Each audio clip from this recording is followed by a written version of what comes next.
Strictly Creative, episode number 5. Our guest is Karim Byron, who's joining us from Osaka, Japan. How are you doing, Karim? I'm well. How are you, my friend? I'm doing well, man. So our topic today, I've interviewed you many a times, and this time around, I want to discuss the topic of meditation as well as personal development, but more through the eye of through the lens of meditation from your experience. First question I have for you, Karim, is what is meditation?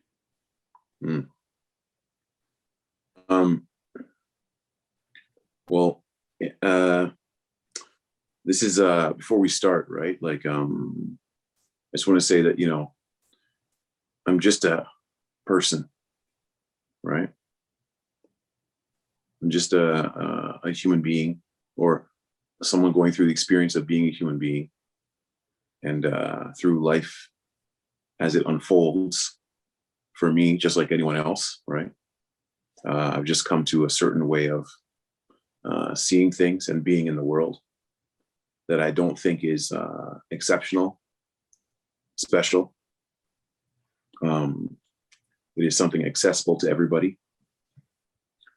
And it is actually, from the perspective I have now, it's your right. It's your birthright. It's your actual inheritance.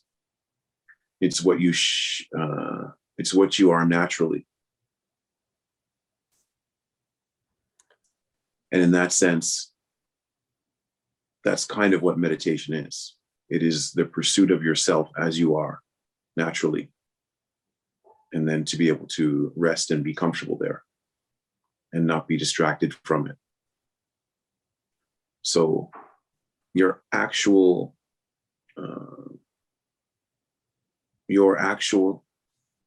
true state is meditation. It's not something you have to do. It's something that you kind of are when you let yourself settle into being as you are, without modification. When you say your true state, what can you elaborate on that? What do you mean? Well, so when we have in our minds a lot of noise going on, right? It's very hard to pay attention to, let's say, the background. So, for example, think of a pond, right? And in the pond, every time I have a thought, it's like throwing a stone or a pebble in the pond. If I just leave the pond as it is, the surface will become clear, smooth, and still in and of itself. There's nothing that needs to be done to the pond in order for it to settle. Left to its own devices, it settles. That's the natural state of the pond. And the same goes for individuals or human beings. Our natural state is the clear, calm pond. So what's all that noise then? What's all that noise that what are all these pebbles and that keep going into the pond? What's all that? Well, thoughts, emotions, concepts. It's like one coming upon a pond in the wilderness and saying, "What a beautiful pond," right? I think I'm going to get into a boat and go onto the pond. And that, of course, causes ripples, right? Or I think I'm going to, make a beach here. Or I'm going to make a structure in the middle of the pond. Whatever it is, it's the modification of the pond beyond its natural state. And there's nothing wrong with that if we understand and remember that left to its own devices, the pond is calm and clear. all the silt and the mud in the pond settles to the bottom, and you can see the whole way through, left to its own devices. If the remembrance of that is kept in mind, and the connection to that remembrance is always kind of held with one, then the ripples on the pond are kind of put into perspective. But if one forgets that, or if one doesn't realize that, or has no concept of the nature of the pond left to its own devices, then one might get caught up in trying to make the pond calm, but in doing so causing ripples. Or not understanding that there is a possibility for the calm of the pond at all. One might think that there's only the rippling, the waves, the silt, right? And so if one kind of lives like that, right, it can be troublesome and tiring. So as far as, finding that calm and meditating, why do people meditate? From your experience, what is it that draws them to finding that calm? Well, I guess because everyone wants to be happy and peaceful, right?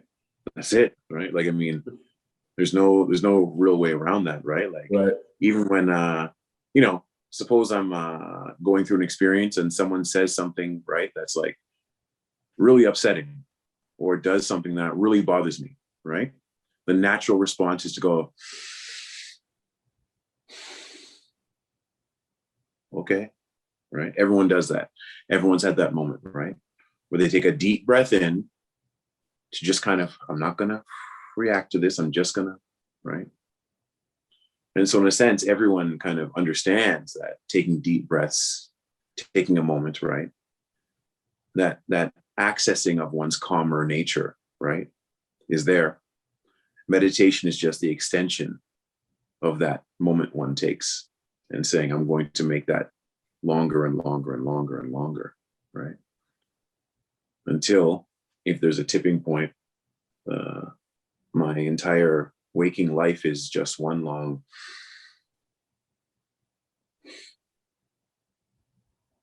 right. With that right there, like, what's the role of breath in meditation? I can't speak for, everybody, but for myself, I would say that, breath puts things into perspective. So I can say, like, what's important, right? Or what's going on here, right? What do I prioritize? What do I value, right? Everything that's on my mind, everything that I feel, all the things going on in my life, job, relationships, possessions, right? The ups and downs of every day. If I were to not be able to take my next breath, none of those things would matter. It would all stop immediately. So even for you and I sitting here, right? Or anyone listening to this, think of everything you're going to have to do today. Think of what's on your mind, what you're worried about, what's on your mind from the past, what you think you're going to do in the future, right? Good and bad, all of it, your whole life experience. And now, right? Stop breathing.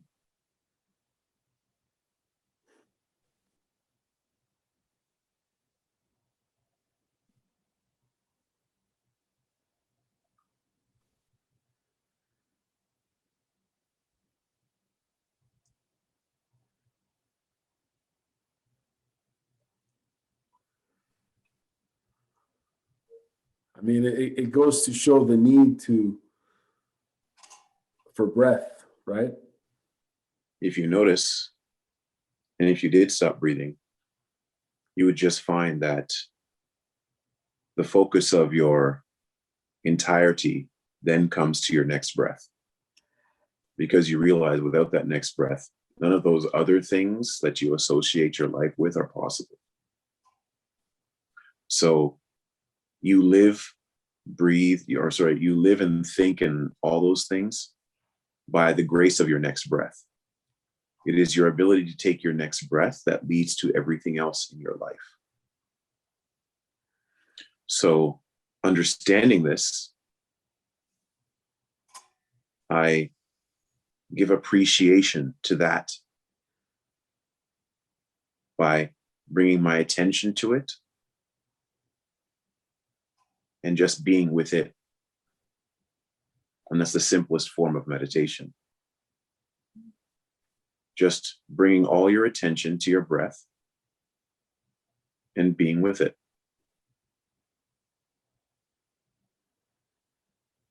Because without it, nothing else would be possible.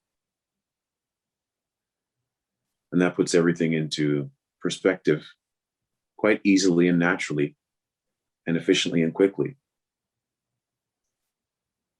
And then remaining in a state where you don't forget who the boss is, right? When, I guess, when we think of people and their own personal development and even children, when you think of like, and the role of meditation, I guess in some cultures, maybe meditation is something that's more accessible or practiced. But from your perspective, how does meditation and finding that calm benefit young children? And I asked that because sorry, go ahead. No, go ahead.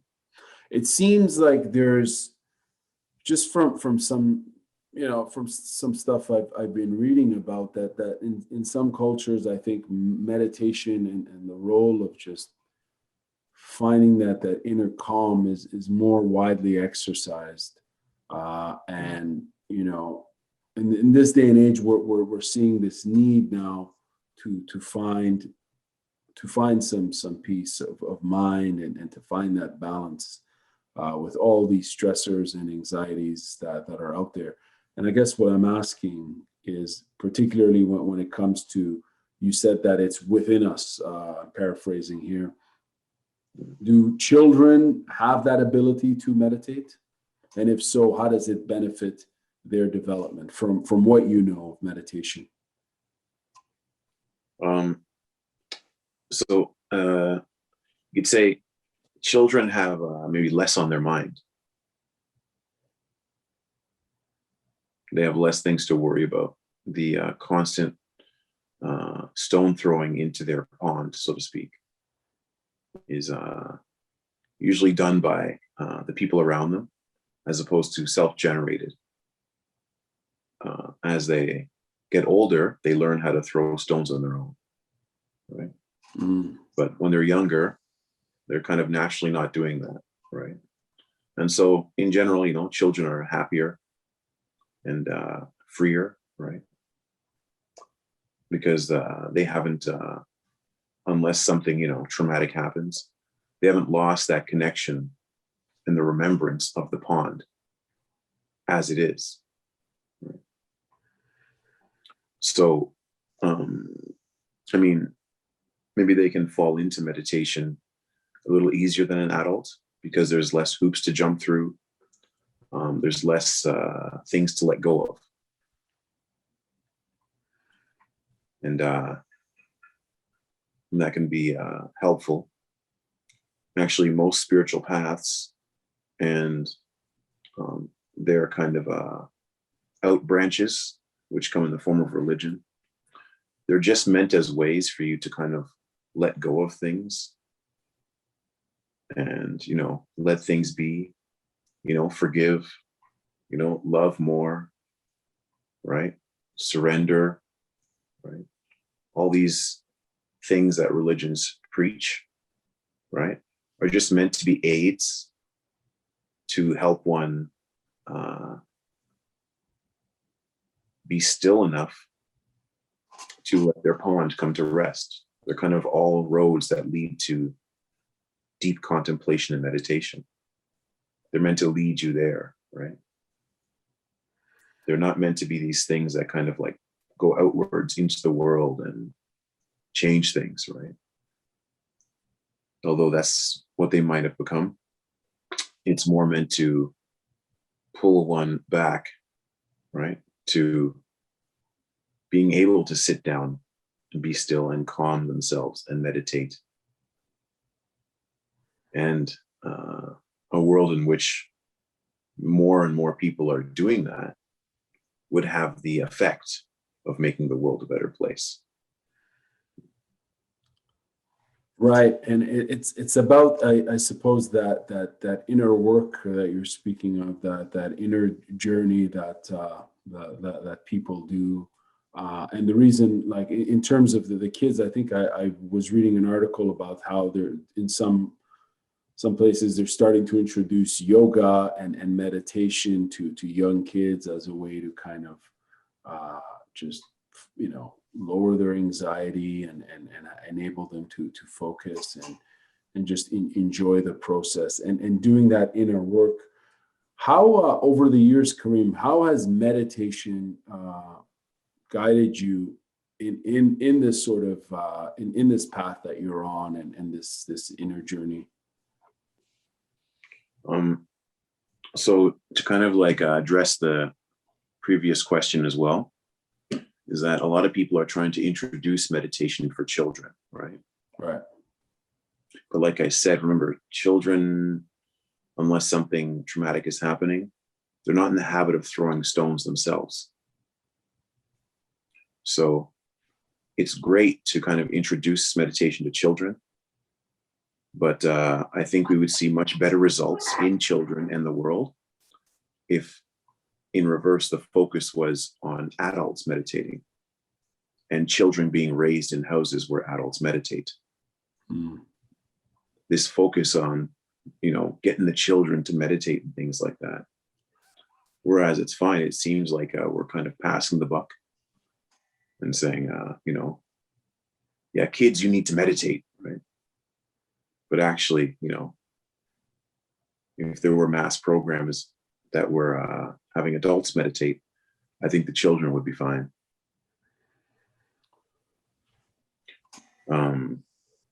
Yes. No doubt. In terms of so the question, and I hear you on that. Yeah. Go ahead. How has it guided me? Right. Well, in the sense that when you make being able to sit still and calm yourself and relax into a peaceful, a more peaceful way of being, when you make that your goal, then of course the things that come into conflict with that goal in your life, first of all, they pop out at you, right? So when one starts to meditate, they might find that things get worse, right? And it's not that they were more, they're getting worse, or things were worse than they were before. It's that now they stand out more because the background of peace makes things stand out more, right? If the background is also swirling and chaotic, right, then of course things that are in the foreground that are swirling and chaotic, it's all just one big mess. But if you hold yourself to a time every day, or if you hold yourself to a way of a kind of a reference point that, oh, this piece is also within me and it's available and it's possible. Now everything else stands out in stark contrast to that. And so if you choose to keep going that way and keep going towards a meditative and making meditation a part of one's life, then you'll find that you just slowly move away and naturally let things drop away that hinder or interfere with that part of your life. Not because it's good or bad or because whatever, there's no real judgment in it. It's just that I know if I'm going to go and do this, or I'm going to think in this way, it's going to take me that much longer or be that much more difficult for me to sit in peace. And so by a process of elimination and a process of, trial and error, you just say, oh, I see. If I think this way, I'm going to be thinking about it later on today. So I should maybe see that thought as arises and understand that about it and find a way to deal with it or let go of it, the emotions or whatever it's involved in it. Then that way I won't be up late at night thinking about it. Or when I'm trying to sit down and be quiet, that thought won't be coming back to invade, my peace. And so that's what happened today. So tomorrow I'm going to get up. And since the human thought is cyclical, no matter what we like to believe, most of your thoughts are repetitive. You're always moving in a circle. Whether you believe it or not, that's what's happening. The situation around you might be changing, but in here, you're moving in a loop. And that loop's just interacting with your outward environment or your experiences as they arise, but you're in a loop in how you experience it and deal with it. So, yeah, when those times come up, as you're going through your loop, every time you put your experience into the context of how it's going to affect your peace, you start breaking those patterns down. And so that's how meditation guides you. It's kind of like a North Star that you can follow throughout the day because you know, and now your mind knows that at some point in the day, your goal will be to sit in absolute stillness and silence and be at peace. And so the mind will eventually, it'll fight that. And it will want to say, that's not really valuable. Or it'll say, let's skip today. All those things are going to happen. And that's fine. But it's because you've been maybe living in a certain way up until now. And so before you're going to make any really drastic changes, your mind, by its nature, which is efficient, and it wants to, help you out in a way, it's going to say, are you sure about this? Are you sure this is something you want to do? Right? It'll start to give you other options, right? It's saying, how about we do this instead? How about we do this instead? And then it's up to you to choose, right? So in a way, once you start meditating as well, your mind starts making you aware of even more options. Because you're saying to it, I want to change things. And so the mind then says, oh, well, that was always available. We could always change, right? How about this? How about this? How about this? But what you're proposing is something kind of radical. You're saying, I want to do the change of seeing what we're like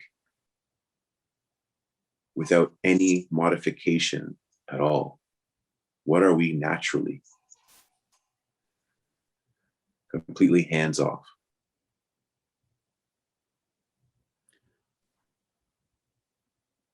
For someone who's never meditated, how much effort, for someone who's never tried meditation, or maybe it's tried, and from what, and that thought of just, sitting there and focusing on one's breathing and calming the mind. For those who think that that's mission impossible, just because of how active their imagination or their mind is generally, how would you approach them or what sort of advice, I guess is what I'm asking, would you approach in leading them in a meditation? Well, first is, even when your mind is active, right? The first thing you kind of have to do, kind of like almost like a spoiled child, or like training a dog, you have to consciously, when your mind is active during the day, go out of your way to remind yourself and tell yourself that, Peace is a good thing. Love is a good thing. The more noble ideals to which man has the potential within themselves to be, those are good things. And demonstrate to yourself those are good things by sticking to them. And it might not be that your situation turns out for the better, but you will notice that you feel better at the end of the day. You feel good because you were good. You feel noble because you were noble. You feel honor because you were honorable. Right? And demonstrating to yourself by going out of your way to do these things. Not, going out of your way to be, I'm going to be just, whatever anyone wants, I'm going to take my wallet, take my house. No, it's not about that. It's about when you're going through your day, you will have times where it will cost you nothing to take a more noble path. It will cost you nothing to act in a higher form of virtue. It costs you nothing except time, perhaps, and pride.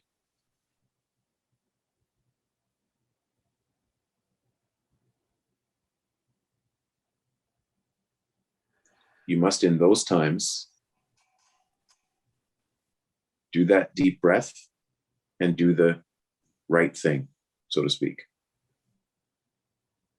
Not some big gestures that you'll go, oh man, I shouldn't have given away my wallet, right? No.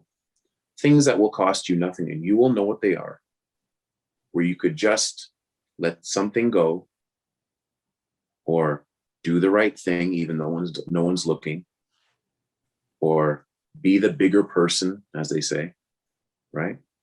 They cost you nothing, really. But what they will cost you is a lack of peace later on down the road.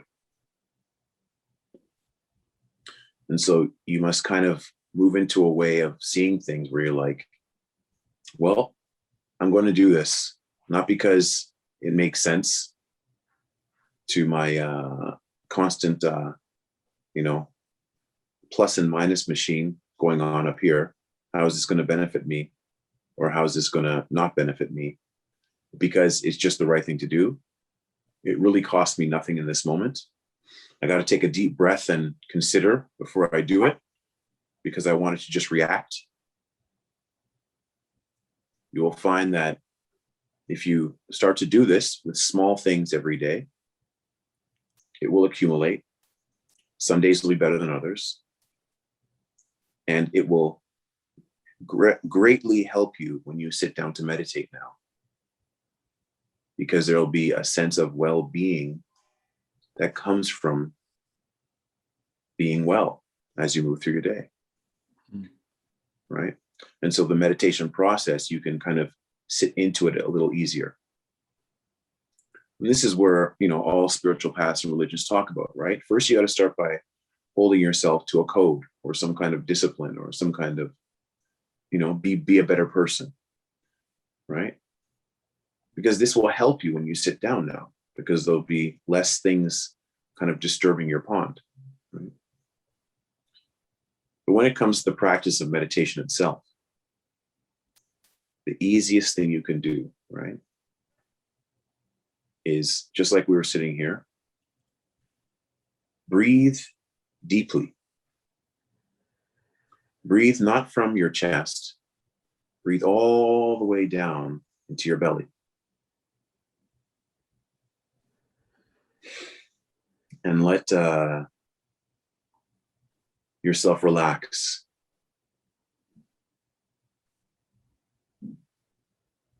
Physiologically speaking, when you're breathing up here,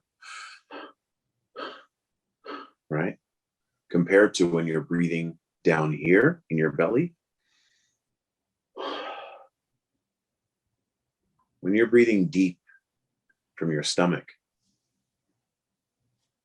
belly breathing, they call it, it's physiologically telling your body that everything's okay.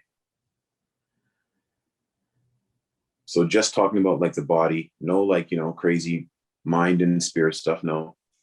Just your body alone, by breathing from your stomach, it's sending out signals that everything's okay.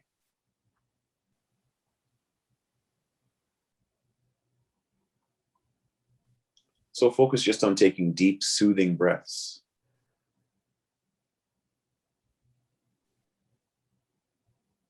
Kind of let things settle. So you feel refreshed and replenished with each of those deep, soothing breaths.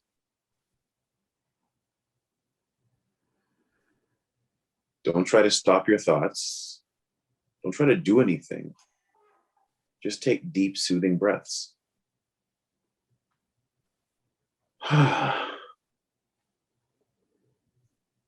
Just try doing that 100 times and not feeling a little better.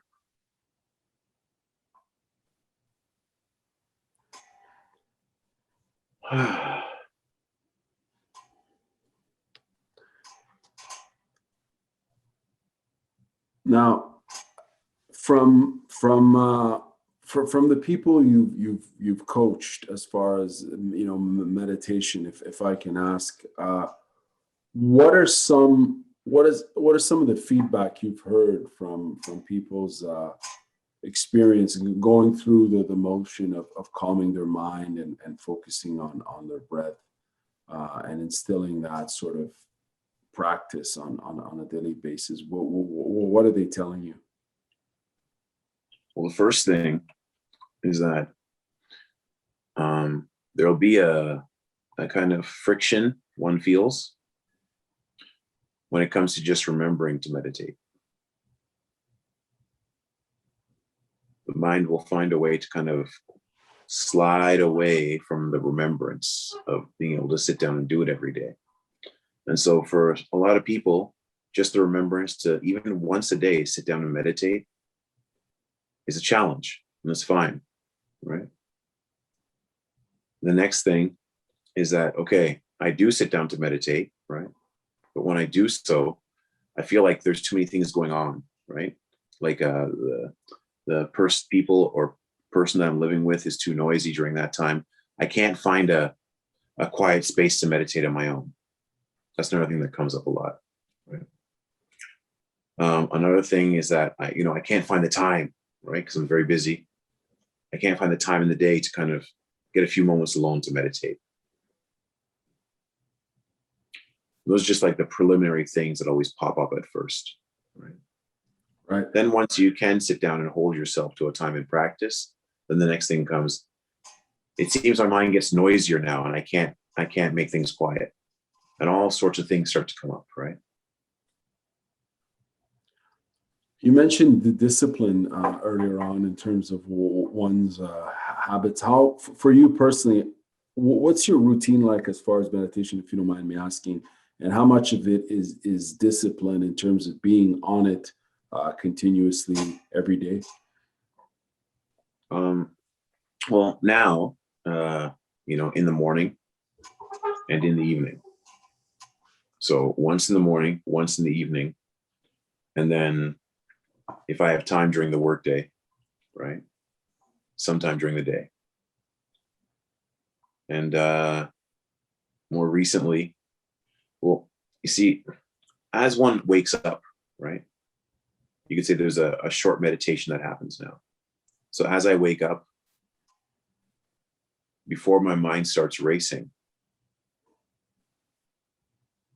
I do a short meditation before I get up out of bed, right? To start everything. Once everything turns on, to make sure let's not get ahead of ourselves, right? And then I'll get up, get something warm to drink, some tea or something like that, and then I'll sit down and I'll do the morning meditation. And then the evening meditation is when I come in, before I eat or turn on the TV or anything like that, usually just to kind of settle in to being at home type of thing before I do anything and get active in my home space, right? I meditate. That's usually the evening meditation. And then before one kind of goes off into sleep, right? Just remind yourself again. And then as one moves through the day, sometimes the meditation, there will be a point where it comes for you. You don't have to sit in meditation. The meditation just starts to happen, right? Because it's just a part of yourself you now have access to. And like you're saying, the people I've kind of talked to about it, the one thing I get is that it's like now there's an extra dimension you have to life. You actually know you have an option now of this meditative practice to go through life with. It's like having an extra option to everything. So I can eat dinner, or I can eat dinner while being mindful of my meditation. I can walk, and now I can walk with being mindful of my meditation. I can be at work or in a meeting, and I can do so while being mindful of the meditative aspect of my life. Sometimes just remembering that you're going to meditate calms you down. And that's why holding yourself to certain times in the day, even if it's once a day, because your mind works in a loop, right? You're going to have to come back to that, right? You have to come back to it. And so whenever you come back to it, just the remembrance of it, right? If you're doing it enough, will be enough to start to dial it back a little bit. And you can bring more and more peace into your everyday life. As I've asked you this in previous interviews, but as someone who's involved in different communities from the martial arts community, from the teaching community as a profession and so on, how much of meditation do you draw and inspire from and share and apply in these communities? So does meditation play a role in how you go about teaching in class or researching and so on? And is that instilled also in I know it is in your martial arts. I've asked you before. Yeah. But if you could just elaborate on that, particularly in your day-to-day life, and also in the communities you're involved in. I guess when it comes to like teaching, and I also do managing as well, like a medium-sized staff. I manage as well. I try to bring it up in meetings. And I try to bring it into the classroom as well at different times. But, Sorry, you bring up meditation, you actually bring it up in the meetings and so on? Yeah, but the way in which I do it is just kind of like, are you aware what Zen koans are? No. Is it Zen koan? Zen koans, or another way is Sufi stories, right? They're stories or sayings that bring the mind outside of its repetitive patterns and make people look at things in just a slightly different way, right? So you can kind of go, oh, and just see it from a different aspect, right? And so I try to bring points like this when teaching in the classroom or when doing my meetings at work. And just to be a natural, not in any way that's like kind of like, this is what we got to do. But as I just meditate more and more, and the benefits of meditation, they come from the inside out. So it's not like I'm trying to do something out here. It's just naturally, as I wake up each day, these things are part of my natural expression now. There are no plans or no kind of set things, right? For example, okay, I wrote a short story the other day, and it was goes like this. A river flowing down from a mountain was going through some rapids, right? And then it went through a calm part. Then it went through some rapids, right? And it's going up and down and up and down and up and down, right? And it's kind of getting tired of this river life. And at one point, on a long bend in the river notices a sage sitting down in meditation next to the river. And the river, in its turmoil, asked the sage, "O wise one, how can I, a river, realize the ocean?" And the sage merely looked at the river and watched it flow. To which the river said, "Well, F you then, if you're not going to say anything," and went about its way. Now, further downriver, as the river, by just being a river, flowed naturally out into the ocean, by doing nothing at all, just being a river. At the mouth of the river, as it was going out into the ocean, the river noticed the same sage sitting there.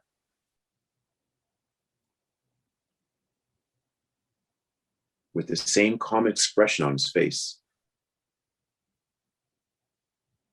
holding up his middle finger to the river.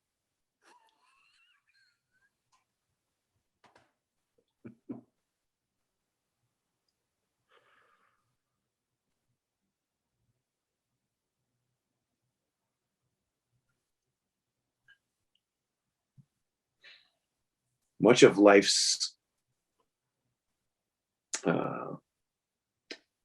friction is a river asking, how does it realize the ocean? Wow.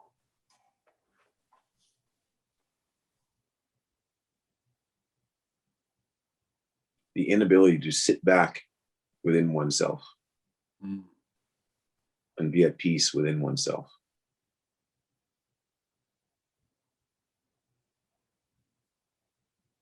Is much of life's conflict. Because if I can't be at peace within myself, I cannot be at peace with things outside of myself, other people, situations, life in general. It doesn't work the other way around. Whereas a wiser man than me once said, if I'm walking down the street and I find a cup on the side of the road, I don't wash the outside of the cup and then drink from it.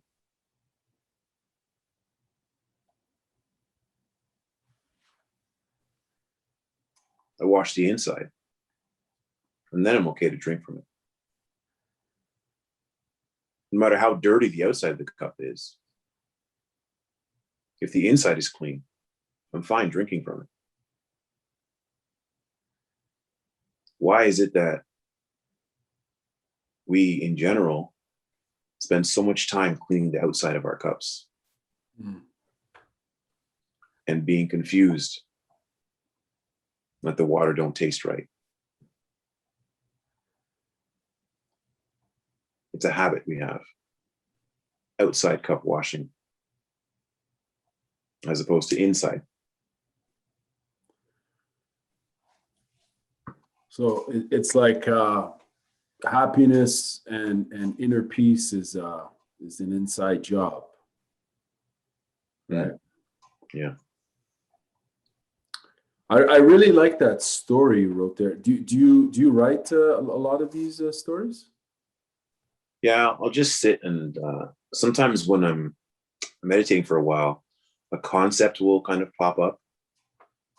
And in order to explain it, I'll have to come up a way of like a vehicle of delivery.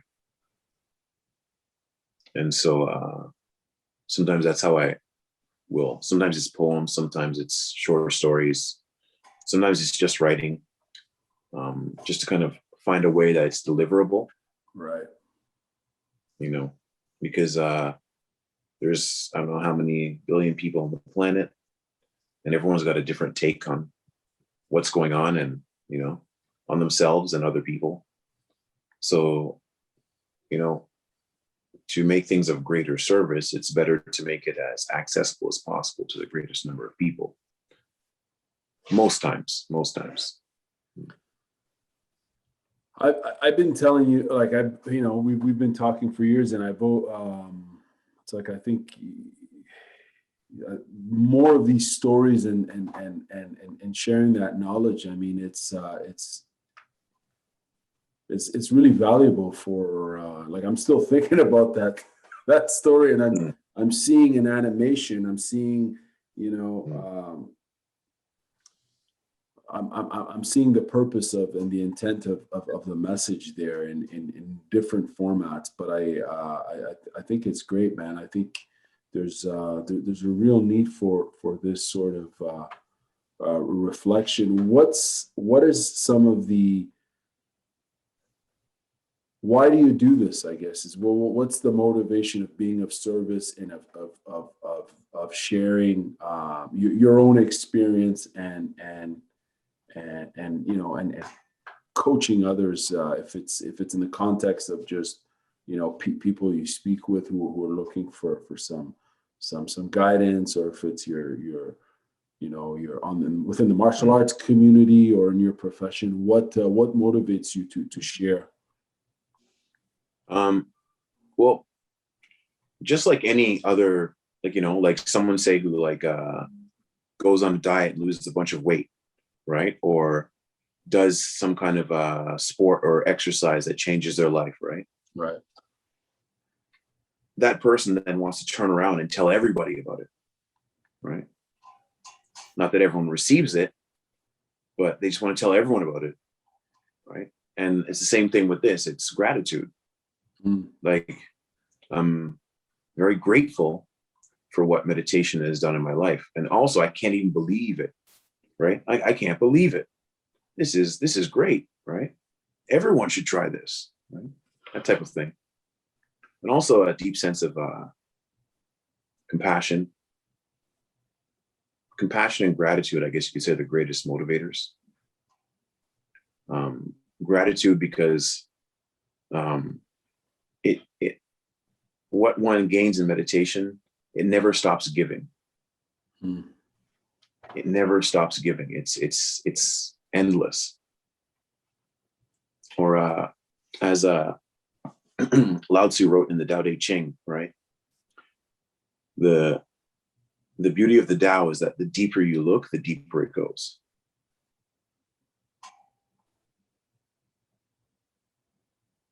And so because it doesn't stop giving, you could say there comes a point where your cup runneth over. Like, you feel full and you got no space. You're all filled up. So anything that's coming now, you're kind of just giving it away. Right? That's what it feels like. And also the fact that anyone can do it. It's like I said before, it's not that anyone can do it, it's that everyone is it. Right? It's already. Yeah.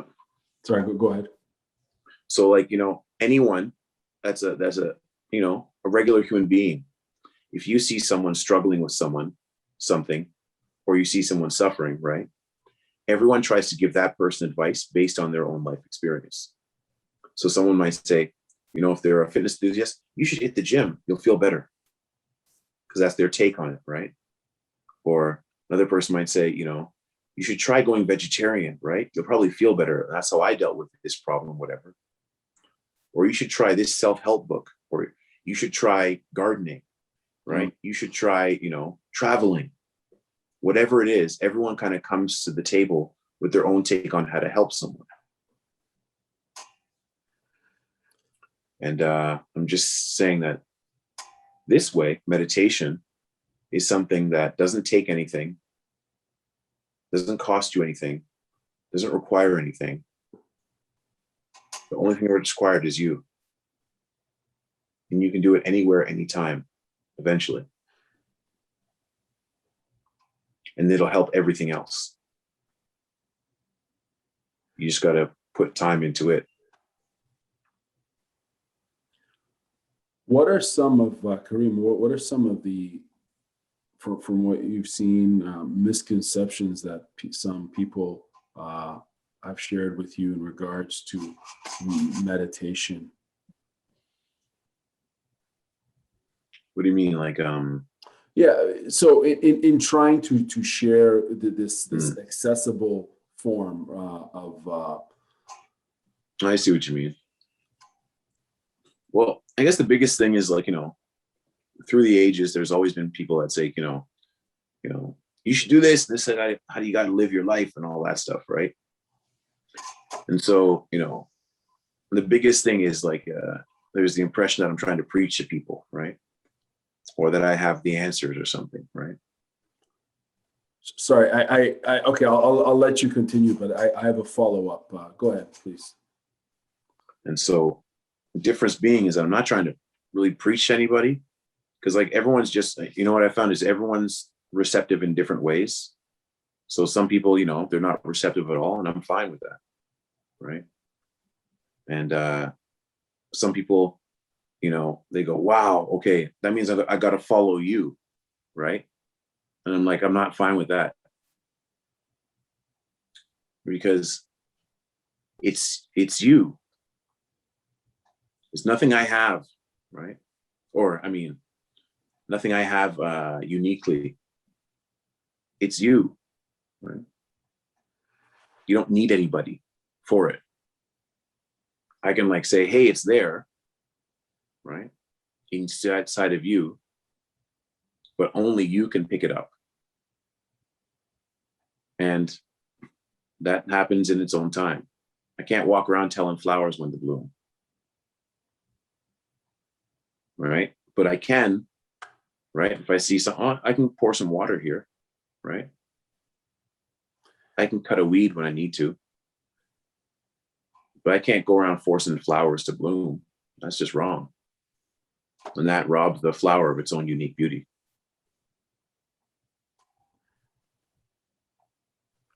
In terms of, I appreciate that. What I'm also asking as well is for people who are apprehensive for whatever reason, as far as trying to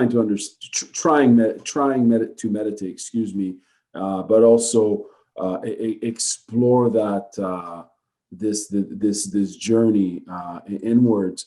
What are some of the fears and misconceptions that they may have? This is I'm asking in regards to people that you've interacted with or coached or whatever.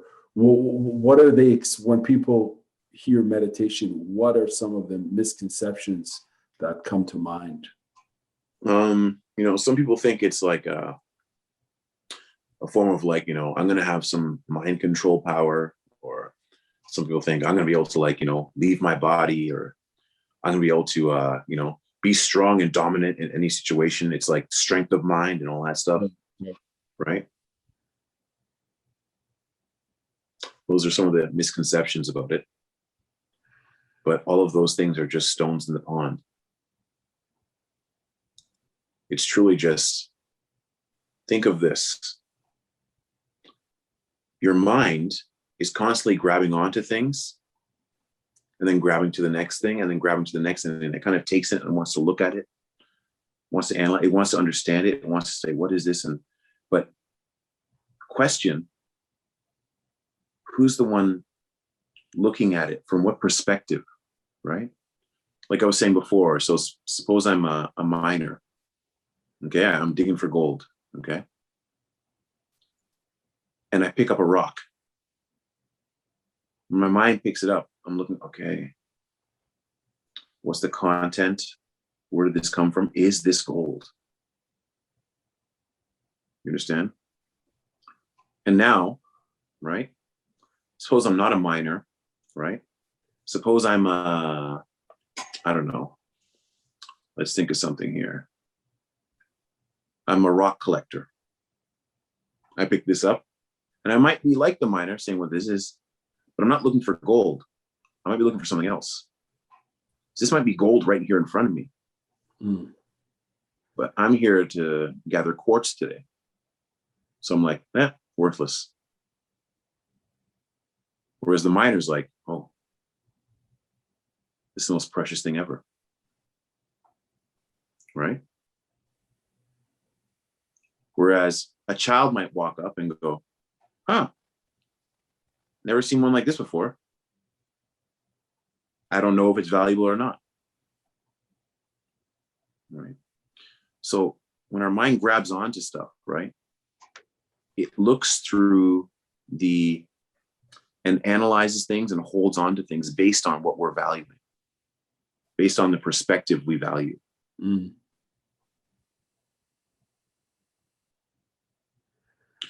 so when one comes to meditation, that's also how they view it. So when I talk to people about meditation, well, how is this going to make me better at my job? Or how is this going to make me more successful in life? How is this going to get me more money? How is this going to fix my relationships? How is this going to help my martial arts or sports career? Those are usually the things you have to deal with, because if you're like, it may help those things or it may not. But the purpose of the meditation isn't those things at all. The purpose of the meditation is the meditation. I'm not selling anything. The only thing that's going to happen possibly is you'll just be at peace with the way things are, but nothing's going to change. So I'm selling you nothing except maybe peace with the way things are. Nothing may change. What, in terms of outlook, if I can ask, what would your outlook be without, say you never exercise meditation and made it part of your routine, of your ritual, of your way of life, and so on? What do you know where your mind would be at as far as your outlook on things? What would life be like without meditation, I guess is what I'm asking. The only thing I have for reference is, say, how I was before I truly began to incorporate this into my life, right? Right. Just much more adversarial, not combative, but definitely looking for ways to have my way, basically. Right. Looking for ways to win, looking for ways to dominate the situation, but fully convinced that I'm right. Right. So I was a good person, all that stuff, right? So I'm like, you know what? I'm going to have to dominate this situation because I know best. In the interest of everybody involved, right? Things need to go my way, and you'll all like it. You'll see in the end.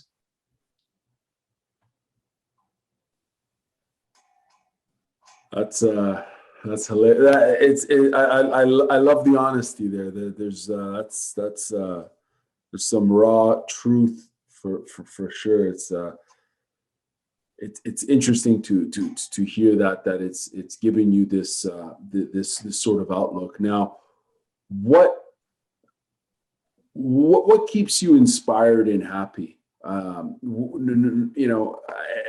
someone who meditates regularly, beyond the practice of meditation, or in the practice of meditation, what keeps you inspired? Like I said before, the deeper you look, the deeper it goes. So the levels of peace and love that one can experience are limitless.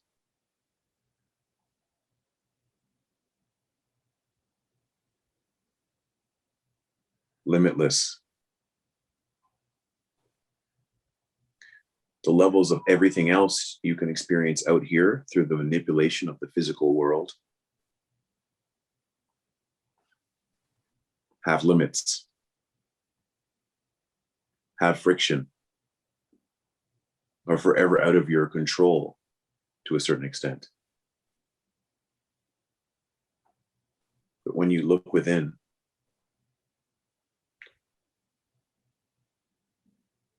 that's completely under one's control.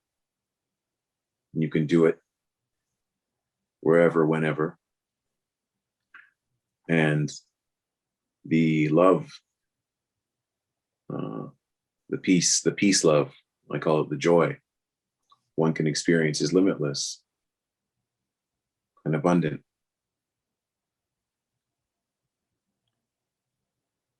And that's what keeps me inspired. And also the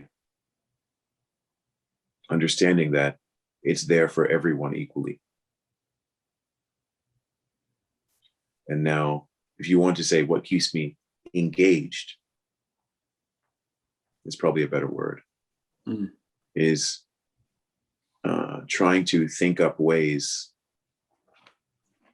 to express this so that other people can find it for themselves and be inspired to do so. Not because they want to get something out of it out here, but because they realize it and move within on their own. It's well, put it this way, it's like compassion, I guess, is what keeps me inspired. But not like, but not like, oh, poor everybody. And I'm so, I'm so enlightened and all this stuff. Not that.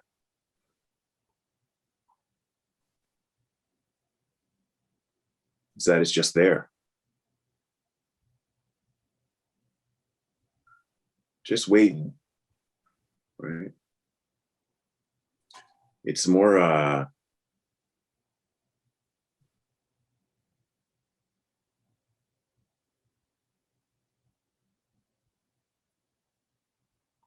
difficult to describe, but love, if I could sum it up into a word, that's what inspires me. Love. That's awesome, man. I know I'm asking some tough questions for potentially a very hard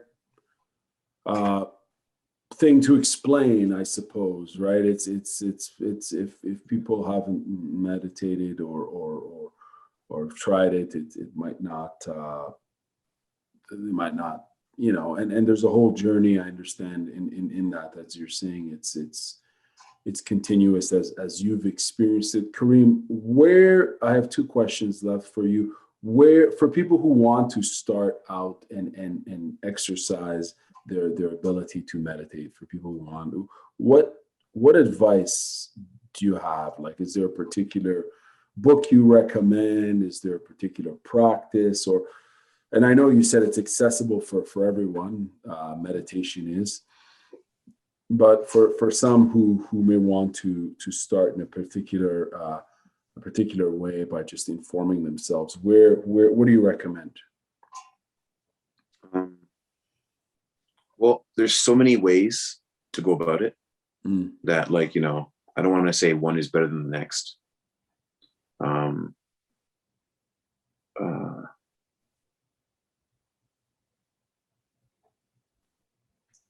One,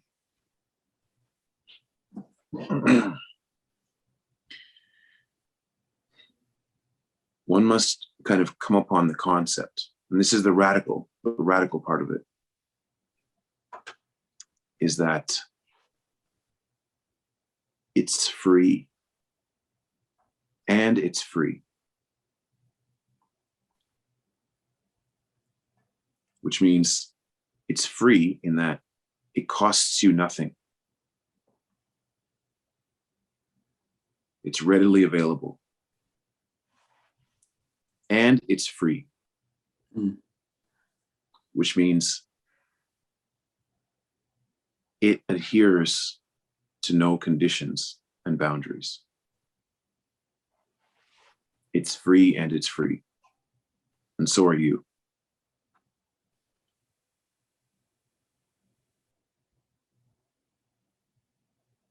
Just as you are right now. Not the next thought, not the next emotion, not even the next word, not the next moment. Right here, right now, without lifting a finger.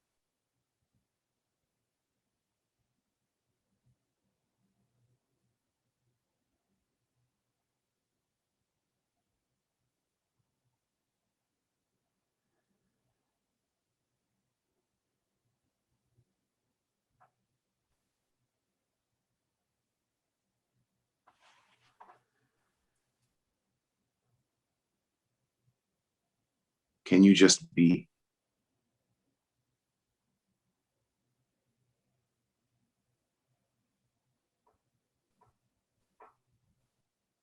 You may notice that there might be that inkling of, yeah. But thoughts are constantly trying to pull you away from that.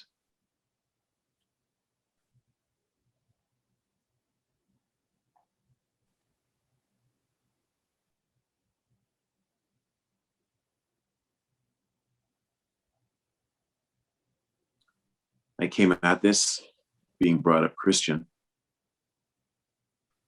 So a way I also express what I just said is that as you are, right now, right here, without doing anything, without saying anything, without having to change anything, no modification at all. As you are right now, God loves you.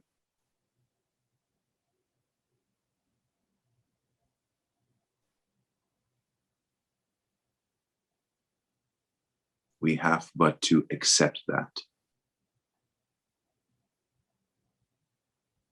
And you may notice that the mind now is coming up with reasons for you not to accept that. It can't just be so easy. It couldn't just be so. It can't be free. I got to do something for it. I got to be something for it.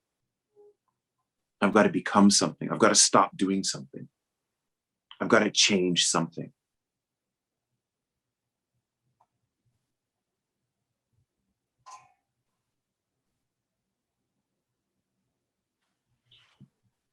You see how it's our lack of acceptance that brings us out of the acceptance of peace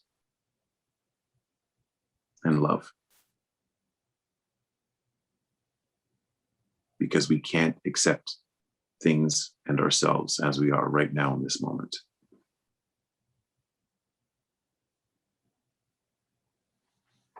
I would say, if you've had enough moments to sit down and watch this, then you have enough moments to sit down with yourself as you are, past, future, all that stuff, the whole storm of the mind. Just sit down and understand that if everything stopped right now,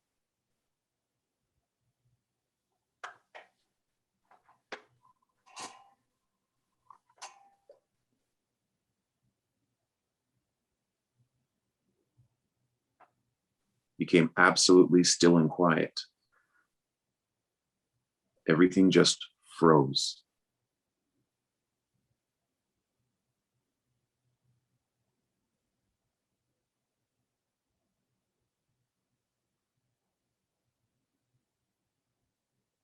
There would be but peace.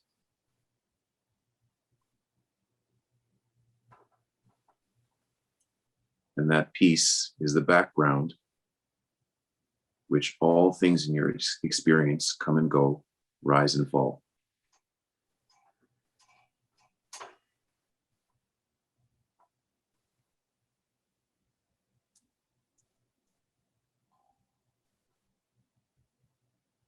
And it's always there.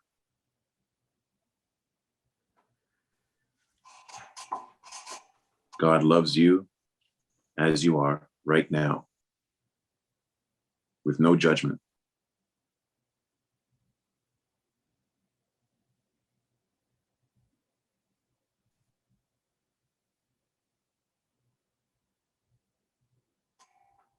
Notice that within yourself that rails against that idea, that won't accept that.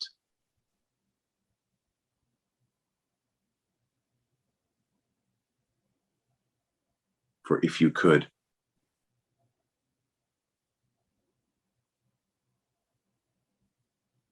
escape that voice, you would be free.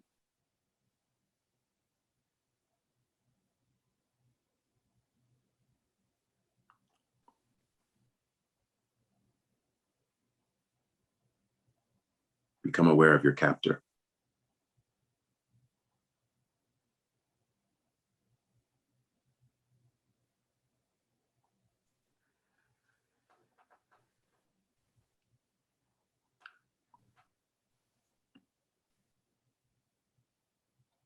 By whatever means you have, find a way to remember. Fight for that remembrance.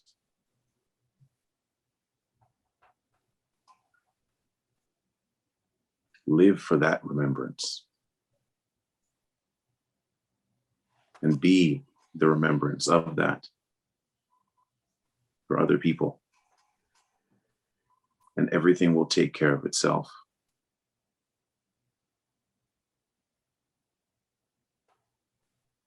It doesn't matter where you start from. It doesn't matter where you start from.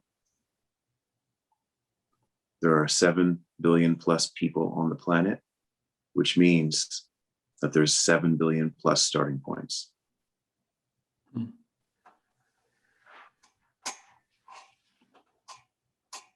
No one is more qualified than anyone else. It is your birthright to experience your life in freedom from the ideas you have about life. Is your birthright.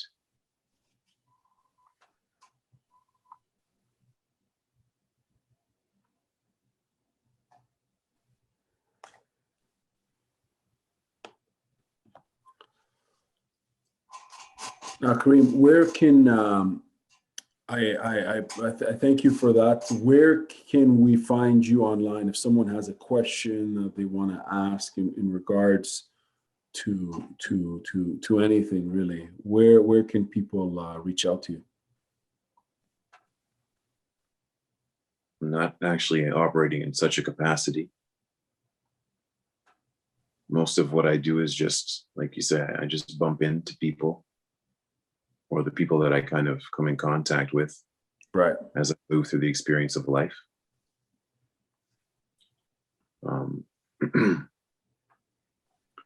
I have a podcast that I do from time to time with a friend of mine called Oneness Radio, ONENESS Radio. And we're on, I think, Spotify and YouTube and stuff like that. We kind of discuss these things. You'll know it because the The icon for it will be a microphone, colored in the colors of the yin yang symbol. That's the way you can kind of access content if you wish. But anyone wanting to reach out to me, I'm a strong believer in that. The people that I need to come into contact with me through the motion of the universe, everything moving all together. But if one is really interested in it, then ask your mommy, and he'll know where to find me. Well, I'll make sure to share links to your podcast, of course. Karim, thank you very much for this conversation, and maybe we'll do it again. I've interviewed you many times over the years, and it's always interesting to hear from you and to hear your story. I'd just like to say one more thing, is that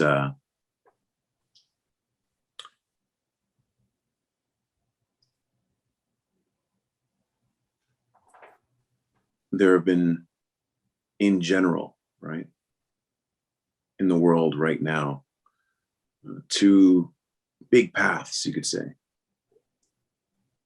towards this peace. One is through the heart, and one is through the mind, so to speak. And these are just words I'm saying now, concepts used to navigate the world of concepts. And one way to kind of see this piece is to still your mind absolutely, like the pond. Like you're looking in the water for your reflection, trying to find yourself. But as long as the pond is full of silt and mud, and there's ripples on its surface, every time you look at it, you feel like you're something different. There's nothing constant. And so the question of who you are can never be fully resolved. And so out of compassion, great teachers have come to say, just sit and leave the pond be.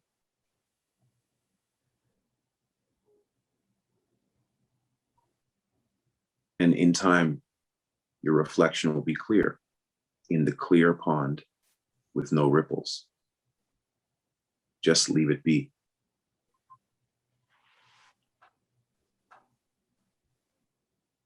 By stilling the mind. The peace resolves itself into resolution.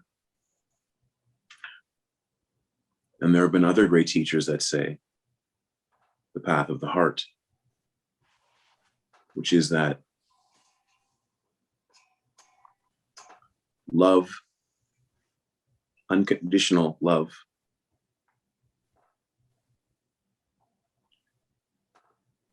make it your master and follow it above your reason.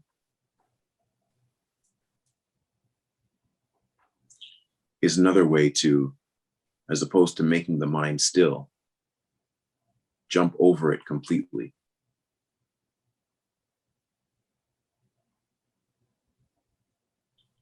To give an example, at one point in my life, I was dealing with a very difficult interpersonal situation.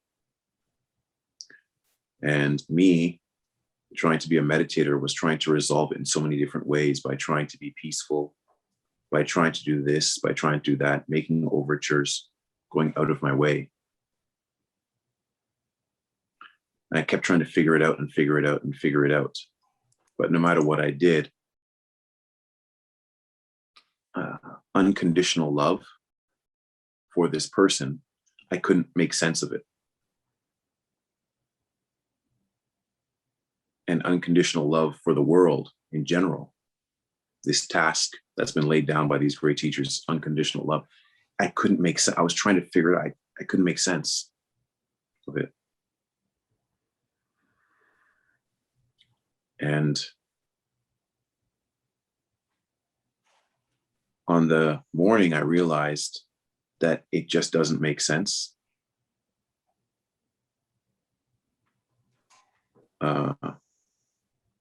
Was very freeing because it doesn't make sense. Do you understand? Unconditional love doesn't and will never make sense.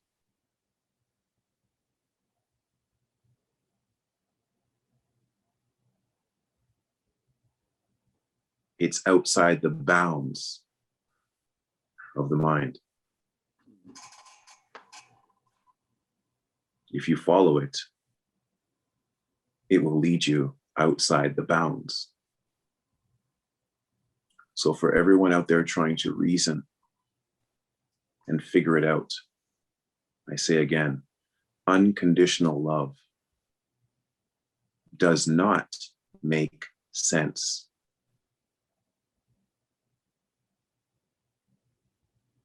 Hence, it's a door.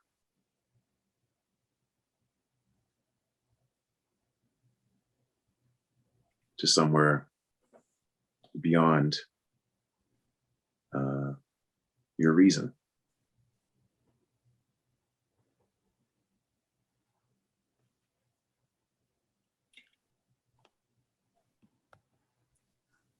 Two major paths that end up to the same place.